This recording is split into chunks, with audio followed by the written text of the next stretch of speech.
Hi guys, it's Carissa, and today I'm going to do my week 36 and 37 update. Today I am 38 weeks and 3 days. So I don't know if I'll have another update after this. I might have 2 or 3 more updates after this, I don't know, but I am combining those 2 weeks just because I didn't have as many notes. I think I'm getting to a point where there isn't a whole lot of new information, but the stuff that I do have, I guess, might take me a little while to talk about. The first note that I had for week 36 is that I was horrified by how bad I've been about comments. I don't know why, but I always feel like I've responded to a lot of them, and then I'll go back and there will be a whole video that I never responded to any of the comments in, or I only got two or three of them. The problem is when I am finally sitting down and dedicating time to my channel, I feel like it's more important to edit the content that you guys want to see and get it up in a timely fashion, especially something like my, oh my gosh, my second YouTube shower. First of all, I am so blown away. I feel like I had almost just as many packages arrive for the second half of the shower as I did for the first. I couldn't believe it. You guys are crazy. Mike and I are just so honored that you guys have been so active in this journey with us and celebrating it so thoroughly with us. I just can't thank you enough. I know I've said it so many times, but how could I ever stop thanking you guys for being here, for your amazing support and comments and your enthusiasm. It's just, it has made a wonderful time in our lives even better. As if that could have even been the case, you know? So, but anyway, I filmed that and I felt bad because I did it kind of hastily. I knew, just sort of foreseeing in the next few weeks, that Mike was not going to be able to join me, especially with a lot of the things that need to get done around the house. So I filmed it, but it was so dark out when I did that I just feel like the video quality was poor, and you guys deserved better than that. I'm really sorry about that. But on top of that, in most cases, if a video is not great, I can refilm it, but not with that type of video. So I stuck with what I had, but I somehow corrupted the file. I guess I did it. I don't know what happened. So I had to edit that full video 2 times all the way through. And that took up a lot of time, so that's why this video is so late. I also am still having problems with my voice. I do have a cough. I don't feel sick, but I'm sick of coughing. I really am sick of coughing and peeing every time I cough and having to wear a pad all day long. That gets old fast, but I don't think my voice is gonna come back anytime soon, so I'm gonna have to just not have a voice, and that's okay. The cough is better than it's been, but I have my moments where it's really, really bad, and then I'll have, you know, a good amount of a day where I feel like I'm okay. But anyway, I can't wait any longer to make this video because in a couple of days I'll be ready to make my week 38 video. So when I left you guys in week 35, I had just been to an ultrasound where the technician said the baby was head down, and I went to my doctor the next day and she confirmed it. She said, yeah, the baby is head down, so you don't need your C-section anymore. I didn't know that she was gonna cancel it. And that had proved, I'll talk more about that, that had proved to be an issue later, but I believe the day that she booked the C-section, the baby flipped and stayed that way, just based on how things were feeling. But I learned that I don't have any idea what she's doing at any point, and I marvel at women who seem really sure about the things that they're feeling, because I am not one of them. I can feel movement in any one area. I can see sort of the shape of her body in my belly if I lean a certain way and think I know where she is, but truthfully, I have no clue until I get on that table and see her on the screen. And it's funny because ultrasounds, don't take this the wrong way, please don't take this as me saying that I don't appreciate them. Oh my gosh, please. But ultrasounds went from being undecipherable almost, like, oh, here's this little tiny blob and that's a baby, just trust us, you know, that's where the heart is and that's all we can tell you. Ultrasounds went from being like that to being a baby, like it looking like an actual baby, to now I can barely tell what I'm looking at anymore. You know, she only has so much room in there, and she's faced a certain direction always. I haven't seen her face since week 18 or 20, one of the anatomy scans we had.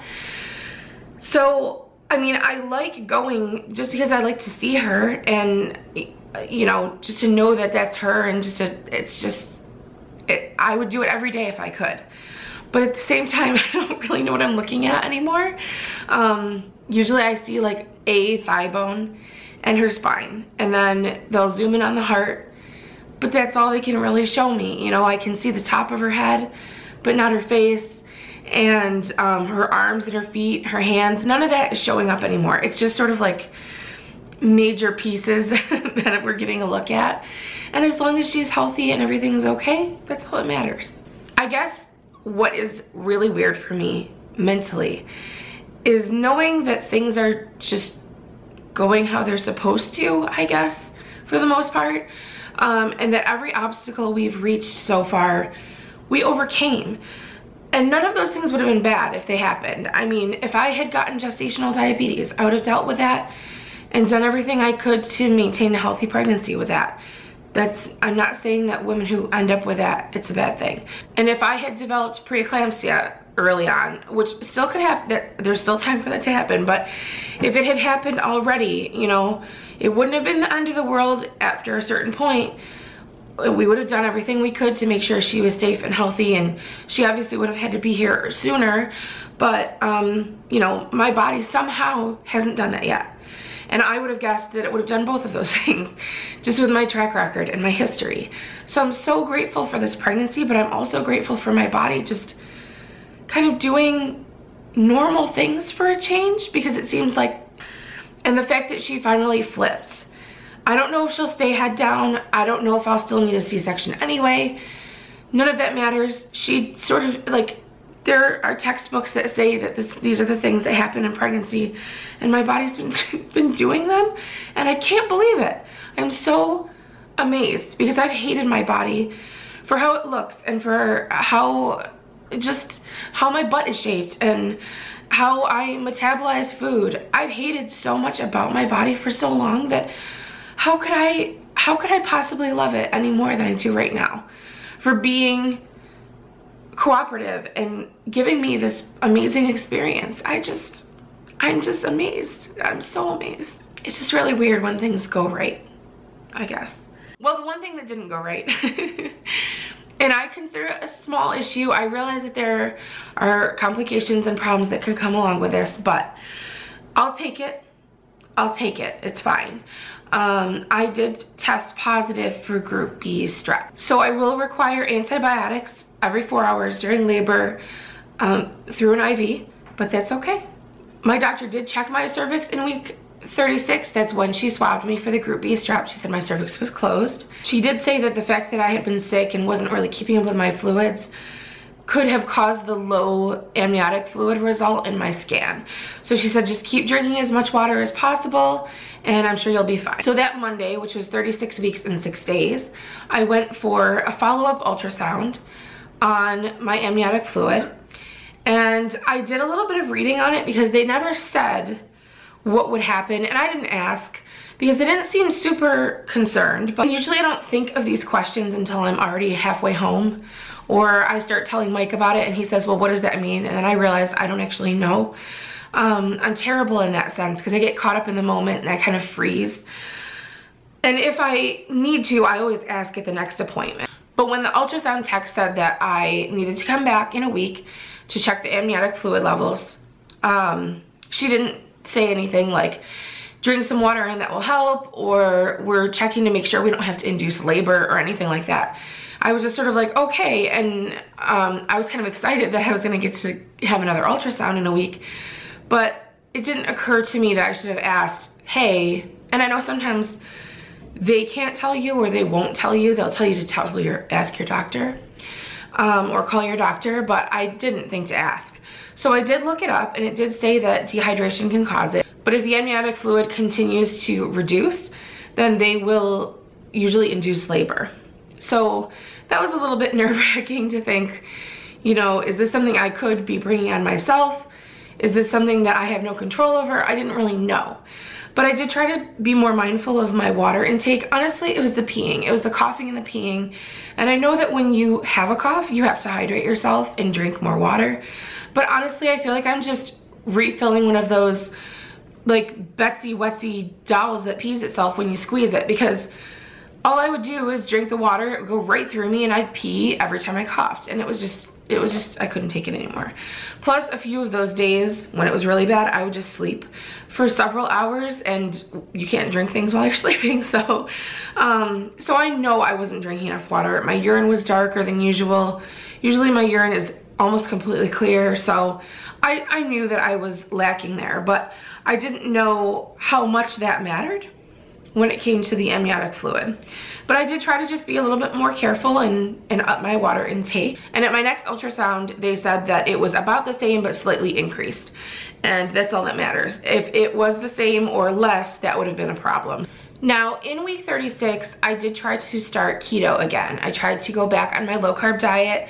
That is the diet that helped me get pregnant and regulate my hormones and helped me lose 40 pounds and change my life and made me feel amazing. And even though I still don't really want to eat a lot of the foods that are base foods for that diet, I wanted to start transitioning now because I'm a little bit nervous about changing my diet while I'm trying to breastfeed and having it affect my supply, and also just being sleep deprived and having a newborn and having a new schedule. I thought it would be better to get back into it now. Well, during week 36, I hopped right back into it, and within 2 days, I had lost like 6 pounds, and that was making me a little nervous. I wasn't trying to actively lose weight, and I've gained about 40 this pregnancy. So I know that I have room to lose weight, but that wasn't the goal, and I didn't really like the idea of that, but I was like, that's okay, I'll just keep an eye on it. But truthfully, cutting out sugar and carbohydrates, which I know are the same thing, but I feel like I always have to specify them as two different categories of things. Sugar specifically, cutting out sugar was really difficult for me because sugar is what has kept me sane in this pregnancy and knowing that my baby's okay. Because I know I can have a glass of orange juice and feel the baby move if I'm a little nervous about it, if it's been a while. And that's something I just wasn't ready to give up on. And I think that a stronger-willed woman would have just been like, who cares? But I almost went back to the hospital that Sunday. I had realized that Saturday, almost all night, I barely felt her move. And a lot of the normal things that I would do besides eating something sweet didn't really produce any results from her.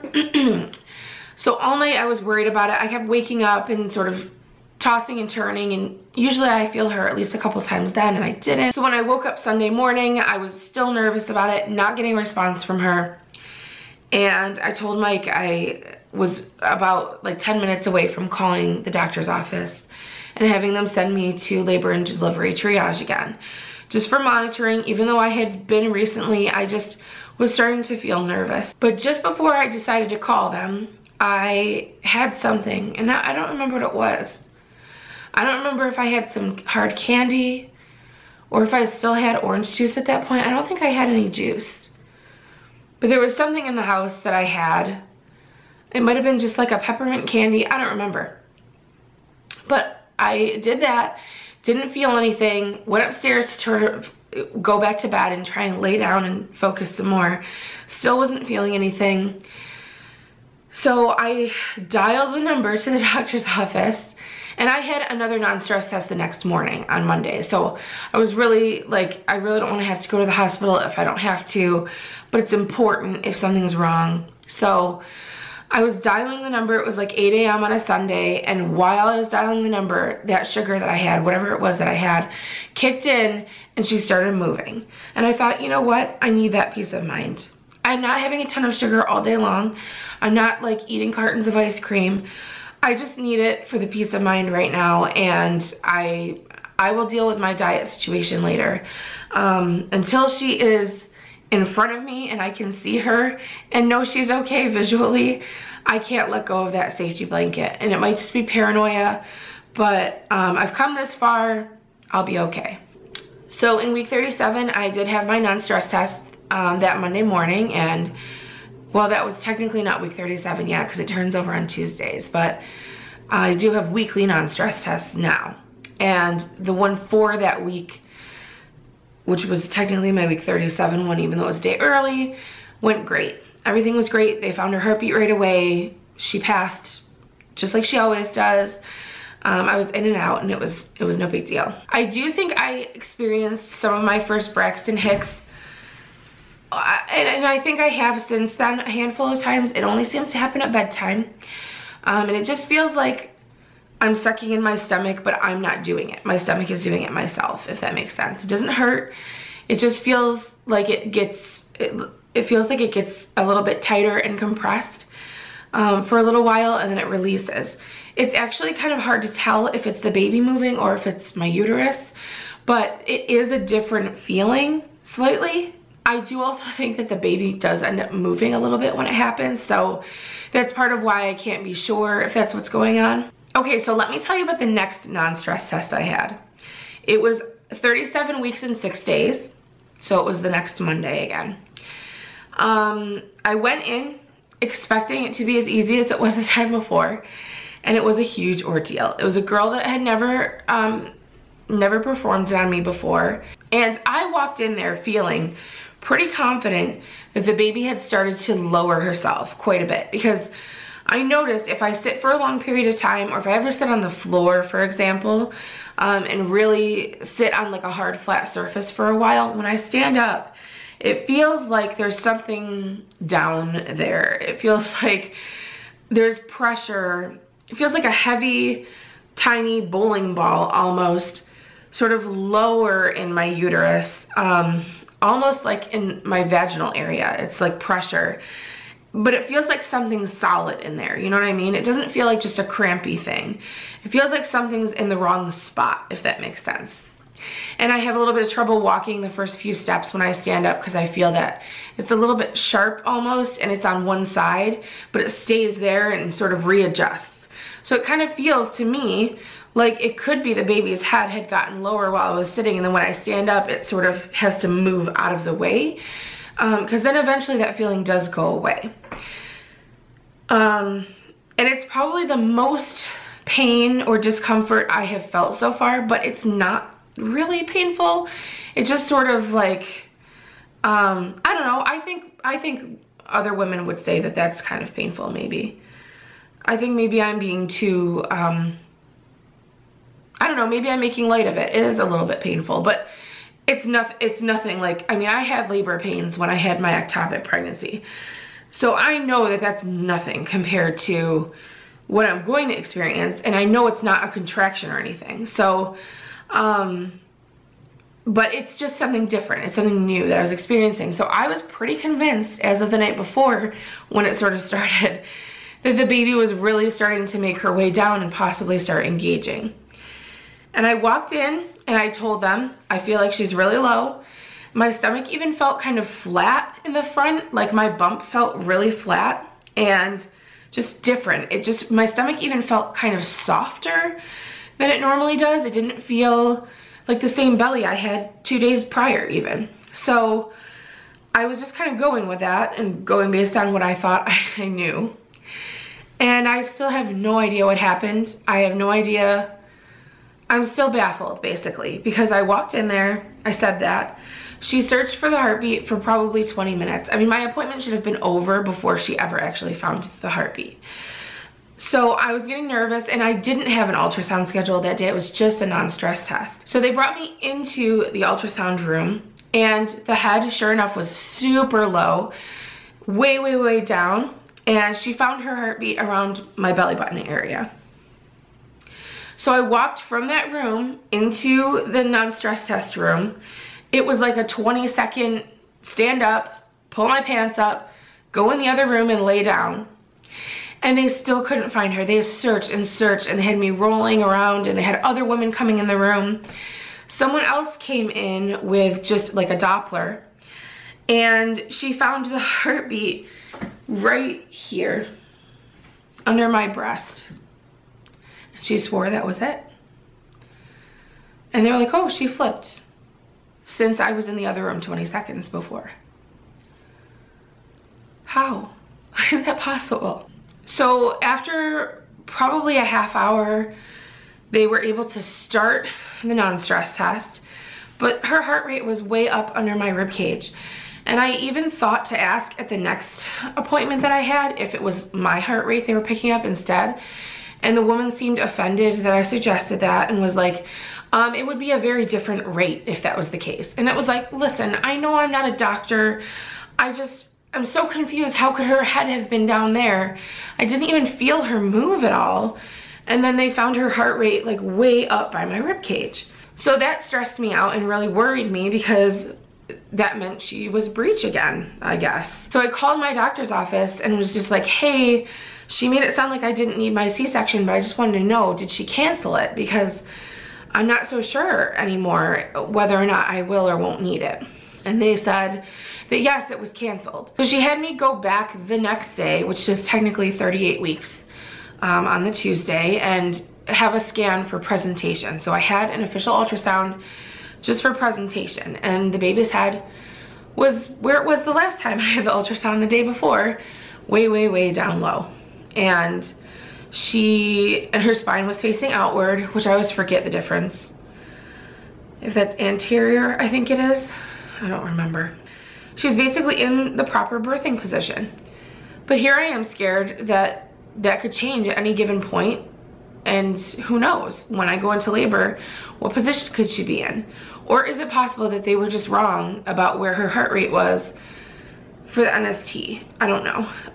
It's really not worth stressing over, but I don't know. I was feeling really good about the C-section date we had scheduled because my doctor said she works all day that day and she does go away at the end of the year. So any time kind of past that point, I probably won't have her, which is fine. You have to kind of assume that when you're having a Christmas baby. But it was just comforting to know that she was going to be there and performing the C-sections. I'm going to see her in a little while here to see what she has to say. I have a feeling she's gonna just say that I'm on my own and she'll induce me if I'm a week past my due date, is all she'll say. But she also did tell me at one point a while ago that they will check for her positioning just before I give birth no matter what, so I guess I can't worry that much about it. They did say that my fluid levels looked about the same again, slightly lower but not low enough to cause any alarm, and that she was 6.9 pounds. So she's getting big. I think she was 5.5 the time before, and I'm sure she's grown a bunch since then too. So I'm just getting so excited. I can't believe how close things are. Oh, I'm so excited. And I did consult my baby book because I was curious. I don't know what Mike's birth stats were, but according to what I have here, I was 7 pounds, 5 ounces, and 20 inches long. And I had dark blue eyes when I was born and light brown hair. The only other thing that I can tell you I'm experiencing, and I made a video talking about it and I couldn't articulate it well. I think I still will post that video if I have time to edit it, but I was talking about anxiety that I have after giving birth, and I think I finally pinpointed a lot of it is just, I think it's just a maternal thing. I think it's just a protective mother thing, which I didn't connect to that. I guess I don't feel like I'm a mom yet. I don't feel like I'm a mother yet, but the very first instinct I'm having is a protective one where I just feel like I could almost hyperventilate at the thought of people coming to visit me at the hospital. Because the thought of being in labor and knowing there are people waiting, you know, down a hallway to just come in the room as soon as she's born, it makes me feel, it's just, I can't explain it. I don't know what it is. It's anxiety at its finest probably, but I'm having a hard time with that. I thought it was about people coming to my home, and I know that that will affect me also. Just because I'm kind of a hermit, my home is my safe place, and it's just a weird thing to think that I'm going to be experiencing this new thing. And I know this is what every woman goes through, but I think a lot of people are just more well adjusted than I am, and they're like, oh sure, come one, come all, everybody show up, and you know, come see this baby. And I know it's not about me, but it's my reaction to the thought of people coming over and holding her and being here. I don't know. I can't, again, I'm getting into this territory where I can't really explain it, but I think that that's what it is, because the thought of people waiting in the same building to come in the room as soon as she's ready to be able to be held, it makes me feel hysterical. It makes me feel like I can't breathe. And I know I'll be fine, and I am gonna let people come visit us. I am gonna let people hold her, obviously, you know, so long as that's possible and everything's okay. But I'm getting a little bit of that, and I'm hoping that's normal. I'm hoping that's a thing that women just, it happens, but they get over it, or it's not as bad. You know, once the baby's there, it's not as bad. They're just so happy and relieved, and that doesn't matter as much anymore, I'm hoping is the case. But I almost feel like I can't fathom anyone but me or Mike holding her and being around her for the first like week she's born. And I know that that's not a thing. Like, don't take that the wrong way, but it's just kind of a weird thought to think like I'm gonna barely have had a chance to have that time with her, and I'll have to let other people come in and hold her, and I feel like I don't know how to process that mentally. But that's fine. Everything's gonna be fine. Don't think I'm crazy, please. And please let me know if you had something like that happen and how you dealt with it. I'm hoping what you'll tell me is that it doesn't bother you at all and you forget all about it once they're there. And that's what I'm kind of hoping happens. But I'm just so excited. I'm so excited.